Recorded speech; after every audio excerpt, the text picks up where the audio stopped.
talking about UKG children. The book name is Phonic Drill, Self-Motivator.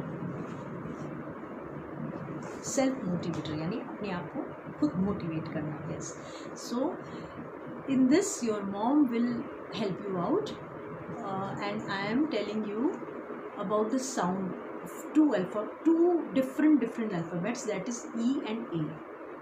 जब वो join होते हैं तो उनकी प्रोनाउंसिएशन कैसे हो जाती है. And E A is pronounced in 2 ways. ये 2 तरीके से प्रोनाउंस होते हैं, प्रोनाउंसिएशन इनकी होती है, वो मैं आपको बता रही हूँ. जैसे हिंदी में जो बड़ी ई की जो साउंड होती है वो इसमें साउंड आपको सुनाई देगी. Okay, practice it with your mom.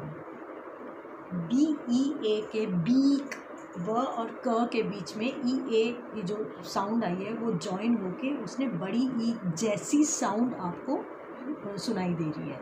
Hindi and English both are different, but sound की वजह से मैं हिंदी का ई के लिए आपसे बोल रही हूँ. लाइक PEA के peak, I am reading all the words. WEA के week, BEAT beat, HEAT heat, MEAT meat, NEAT neat, SEAT seat, BEAST beast, FEAST feast, LEAST least, like in this way. Now the different sound. अभी एक और, ये E था, अब ये sound जो है वो A में हो जाएगा. HEAD head. So there are 2 ways for pronunciation for the sound is EA जब ये दोनों join होते हैं. HEAD head, BREAD bread, DREAD dread, thread, add, great, like this.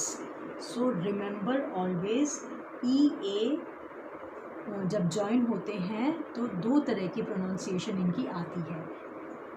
First is E and second is A, like beak, like head.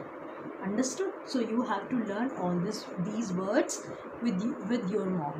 आपकी mom जो है, please all moms, I request to you all, please help your children in this page, self-motivator, and you will learn this. You are smart children, I know.